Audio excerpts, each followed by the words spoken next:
Shalom. First and foremost, I want to give all praises, glory, and honor to Yahweh, by Hashem, Yahushua, by Hashem, Kodash.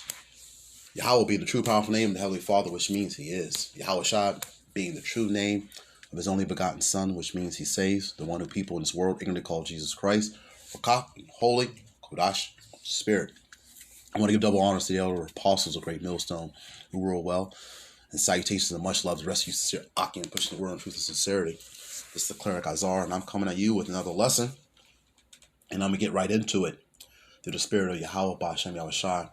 We'll be titling this lesson, Nuclear Bombs Have Been Tested. And the reason why I'm titling this lesson, Nuclear Bombs Have Been Tested, because I've definitely heard just by, as a witness in some camps, I'm not saying names or anything, but some people out there have said that nuclear bombs haven't been tested, and that's somewhat incorrect.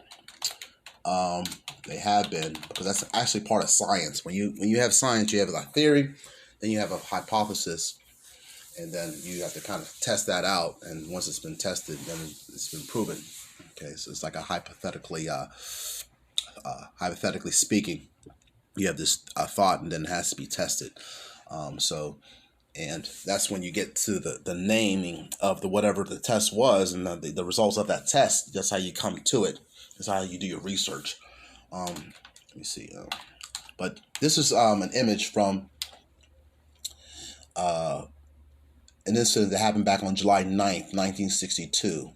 And we don't talk about it a lot, and I wanted to get some more information about it before I brought it out myself. But this is called Starfish Prime, okay? And this is a Wikipedia. You can look it up. But I've also found some other things. I guess my oh no, I still have it. Good, perfect. All right, I'm going to bring out some information about this Starfish Prime, because it's an interesting story. Because I was always just said it to myself, like if they wanted to test it, like one day ever test it in space, and if they had done it, like before I was even born. But this is an article out of allthat'sinteresting.com, and the topic, of course, is Starfish Prime.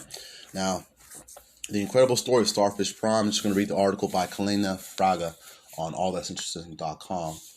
The title of it is The Incredible Story of Starfish Prime, when the U.S. detonated a nuclear bomb in space. Now, like I said, on July 9th, 1962, the Atomic Energy Commission set off a 1.4 megaton thermonuclear warhead in outer space, 240 miles above the Pacific Ocean near Hawaii. Now, let me add, that's probably still within U.S. airspace. Okay, now reading on. On a summer night in 1962, the sky above the Pacific Ocean suddenly burst into an array of stunning colors visible from Hawaii to New Zealand, but the gorgeous show was no quirk of nature. It was actually the effect of a high-altitude nuclear bomb test called Starfish Prime. All right, now this is the picture I have here, is a view of the nuclear explosion in space caused by Starfish Prime from Honolulu, Hawaii, 900 miles away. All right, so this is what the sky looked like once the bomb was detonated. Okay, launched by the United States, Starfish Prime was part of Operation Fishbowl. Okay, a series of nuclear tests. See, a series of nuclear tests that aimed to achieve two goals: to rattle the American nuclear saber, and to simply see what would happen when a nuclear bomb exploded at a high altitude. And that's interesting how they say that one of the goals was to rattle the American nuclear saber, because that's a saber is a form of a sword. And if you read the scriptures, who was blessed with a sword? Esau, Edom, all right, the so-called white man. All right, reading on. But no one predicted what would happen after the Starfish Prime test, the biggest nuclear test that the U.S. ever conducted in space. In its aftermath, satellites failed, electrical services faltered, and radiation lingered in the atmosphere for years. Okay, why did the U.S. launch Starfish Prime? Okay, by the time the U.S. conducted the Starfish Prime nuclear test, nearly 20 years had passed since the atomic bombing of Hiroshima and Nagasaki during World War II. So why did the U.S. decide to test a nuke in space? One reason was the Soviet Union. Though the two nuclear powers had circled each other since the Soviets successfully tested nuclear weapons in 1949, the U.S. and the USSR had agreed to suspend atmospheric nuclear weapons testing in 1958. By 1961, however, the USSR had started testing nuclear weapons again. and the U.S. concerned that a high-altitude nuclear bomb launched by the Soviets could knock out U.S. intercontinental missiles, started to develop its own high-altitude test for a project codenamed Operation Fishbowl. Now, Operation Fishbowl is even mentioned in the Wikipedia page for Starfish Prime. And when you click on the main article for Operation Fishbowl, it states that it was a series of high-altitude nuclear tests in 1962 that were carried out by the United States as part of the larger Operation Dominic nuclear test program. See? Flight test vehicles were designed and manufactured by AFCO Corporation. All right, now Operation Dominic was, see, perfect example. Operation was a series of 31 nuclear test explosions with a 38.1 MT or megaton or a metric ton total yield conducted in 1962 by the United States in the Pacific. These test series was scheduled quickly in order to respond in kind to the Soviet resumption of testing after the tacit 1958-1961 test moratorium. Now, let me click on this moratorium. I think this was when they decided to not test them on the ground for a period of time. But I could be wrong on that. It's like this particular article is pretty long, and I don't want to get into it. I don't want to get off topic. But back on Starfish Prime, I want to get back to this article. You can Google it on your own self, and I might do extra lessons on Operation Fishbowl as well as Operation Dominic. But yeah, there's also a picture on the same webpage for allthat'sinteresting.com where it states a nuclear explosion during Operation Dominic, of which Operation Fishbowl was a part of, in May 1962. So this is 2 months prior to Starfish Prime. Okay, this particular test that I'm going over here in this particular lesson. Okay, back reading on here. But as Smithsonian Magazine explains, the U.S. wanted to test high-altitude nuclear weapons for reasons beyond competing with the Soviet Union. Okay, in 1958, a physicist named James A. Van Allen announced his discovery of belts of radiation in outer space, dubbed Van Allen belts, that some believe will make space travel impossible.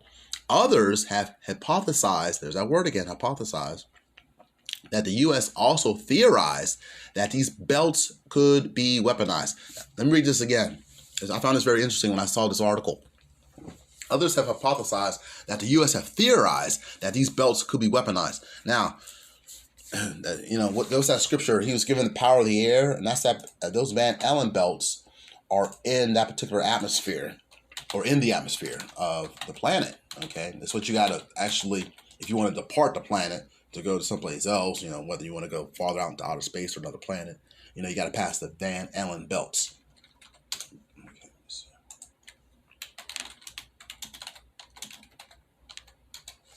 All right, I'm going to get this one scripture here. It talks about the power of the air.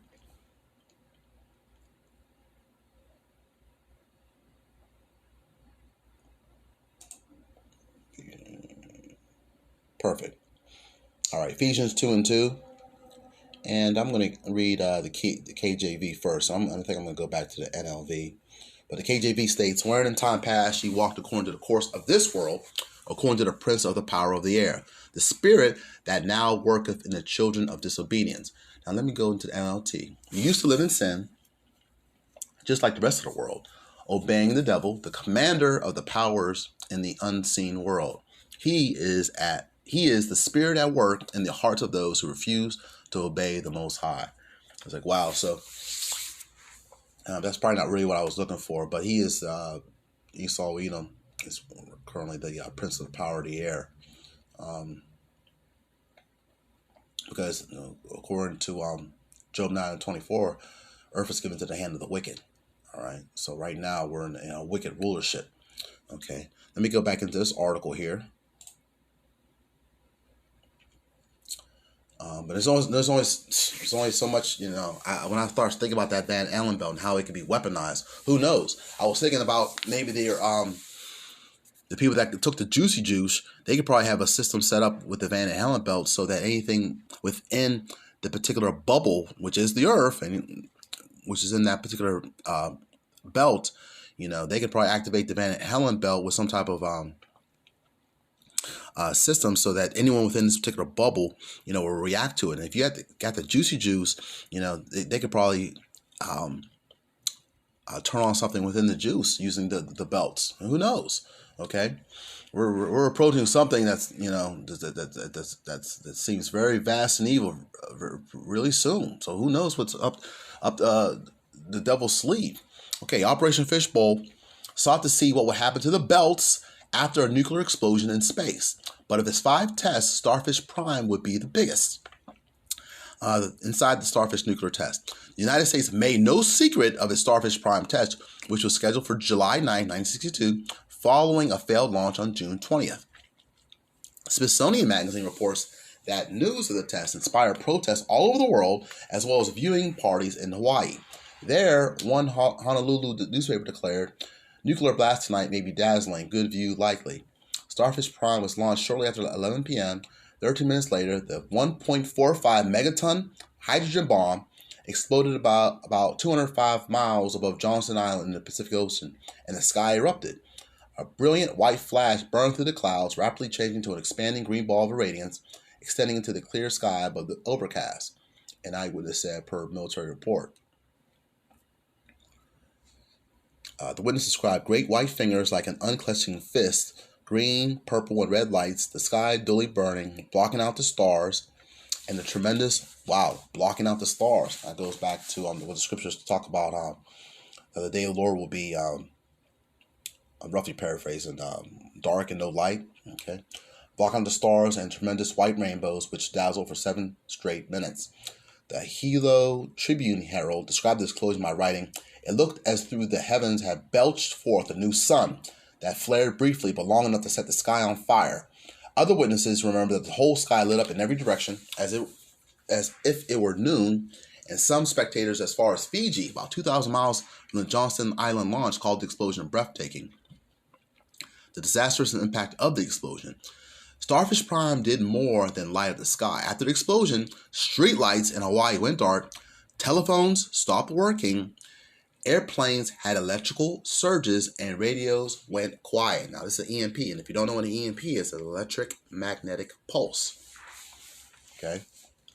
Some electronic and electrical systems in the Hawaiian Islands, 1,400 kilometers, almost 900 miles distant, were affected, noted a 2012 report about Starfish Prime, causing the failure of street lighting systems, tripping of circuit breakers, triggering of burglar alarms, and damage to telecommunications relay facility. Now, you see that? Now, a telecommunications relay facility is also used in war, okay? Because, in order for you to communicate with other people on your side, you got to be able to communicate. All right, so you launch an EMP, it's going to make it harder for your enemy to communicate with one another to launch a counterattack. Okay, reading on. What's more, the radiation wave from Starfish Prime shredded satellites in its path. The explosion destroyed Telstar 1, the first satellite to broadcast a live television signal, Ariel 1, Britain's first satellite, and a handful of others. It came as a surprise how bad it was and how long it lasted, and how damaging it was to satellites that flew through that area and died, David Sebeck of NASA acknowledged. Indeed, Starfish Prime would have long-lasting ramifications.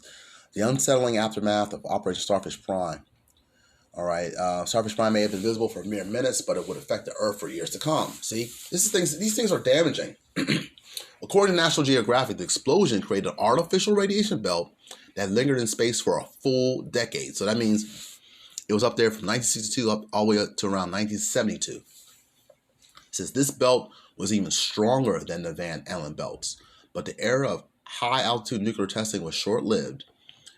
Though the U.S. and the USSR continued to conduct similar tests, the Cuban Missile Crisis of October 1962 spooked both superpowers. Each recognized that the world had come dangerously close to full-out nuclear war. All right, so a lot was happening back in 1962, and they don't talk about the Starfish Prime. They talk about the Cuban Missile Crisis a lot. All right, reading on. It's insane that 2 men sitting on opposite sides of the world should be able to decide to bring an end to civilization, President JFK remarked at a White House meeting. All right. It's a long article. Look at this. I'm glad I kept on reading. All right. Now, President JFK signed the Limited Nuclear Test Ban Treaty. So I was earlier in this lesson, I was talking about how they were limiting the tests, and this is what it came down to it. President JFK signed the Limited Nuclear Test Ban Treaty in October 1963 after it was ratified by the U.S. Senate. All right, so introducing a ban on nuclear tests in space. So Kennedy and Soviet Premier Nikita Khrushchev opened a private dialogue, which led to the signing of the Limited Nuclear Test Ban Treaty. See? So that also shows you that there was, in order to ban something, you had to have already been doing it. All right? So you can look this up there. The Limited Nuclear Test Ban Treaty, July 1963. The treaty banned nuclear testing underwater, in the atmosphere, or in outer space. Let me read that again.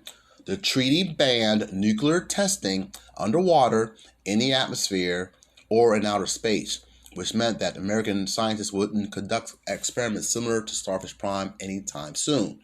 That said, high-altitude nuclear explosions continue to be a national security concern. As science points out, the U.S. and Russia will probably not use high-altitude nuclear weapons today because of the damage that could occur on worldwide satellites, including American and Russian ones. But nuclear powers like North Korea have no satellites and could potentially explode a bomb that made the world's communications go dark. Interesting. Let me read that again. This is how they could actually blame something or create a false flag attack. Let me read this again. But nuclear powers like North Korea have no satellites and could potentially explode a bomb that made the world's communications go dark. This, or even a powerful geomagnetic storm, could potentially affect everything from computer chips to cars. Let me read this again. This, or even a powerful geomagnetic storm, could potentially affect everything from computer chips to cars. Now, who telling what is going to happen where they'll have to come out with a new chip, all right, which they may come up with some type of false flag attack, which will bring forth the RFID, which is, we know, is the mark of the beast, as pertained in the book of Revelations, okay? Who knows, all right? Reading on, according to National Geographic and Science, researchers are working now on how to drain radioactivity from the atmosphere in the unlikely event that a bomb goes off in space. In that way, the Starfish Prime explosion and the surprising way it disabled satellites 1962 helped educate scientists on the impact of radiation in space, but also offered a terrifying glimpse at the deadly and destructive potential of nuclear weapons, especially when they're detonated high above the Earth. All right. So, okay, that's the end of the article there. Yeah, I wanted to definitely bring that out because I saw this online. I never heard of it myself. But you can look this up. It's up to YouTube videos of Operation Dominic 1 and 2 within the articles, as well as the footage of the Starfish Prime explosion in space. So I just wanted to bring that out. I know some people have mentioned that nuclear bombs haven't been tested, but that's an incorrect statement. They have, and you can actually look these things up online to verify it. But just in looking at the laws itself, like I mentioned in this article with the unlimited ban on nuclear weapons testing. Hey, I made mistakes in the past. No one's perfect, but just make sure we are using the right terminology when we say that nuclear bombs haven't been tested. They just haven't been tested since this particular incident and since the treaty. Okay, but hey, it's just a lingo. Anyone can make a simple mistake, and I just wanted to bring that out. Lord willing, this lesson was edifying. I want to give all praises to Yahweh, Hashem Yahushua, who gives me the strength and the spirit to continue to strive and endure in these last days. Shalom to the hopeful elect, and on to the next video.